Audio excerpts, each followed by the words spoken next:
Rina Randriamasinoro, kandidà akaiky vahoaka, tia mifanerasera sy mifandray amin'olona. Nisongadina tanteraka io nandritra ny fidinana ifotony izay nataony. Liana tanteraka ny ponina tamin'ireo fokontany iresaka sy fampitafa mivantana amin'ity kandidà izay natolotry ny antokotiko Madagasikara ity ho fidina ho ben'ny tanàna eto Antananarivo renivohitra.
Fampafantarana amin'ny maha-kandidà azy izay atolotry ny antokotiko Madagasikara sy fanadiadinina ny olana fototry ny ponina no ifantohany ny fidinana ifotony.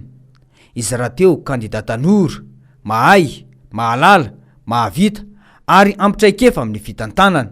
Anosipatrana antsinanana, Anosipatrana andrefana, ny fokontany ampangabe, ny teo anjanaky ny folo ary ilan'ny vato no nanoizany ny kandidà ny fidinana ifotony.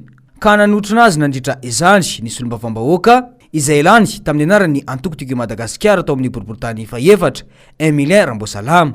Fanerasera amin'ny olona zany dia meny tahetan'izy ireo ahafahana mitondra fahaolana aminazy. Dia zay foana aloha nataonay hatramin'izao dia miezaka mifankafantatra amin'ny olona hoe iza ny kandidà dia inona ny olana misy ety ahoana no hitondrantsika fahaolana rehefa tonga ny fotoana tokony hanaovana azy.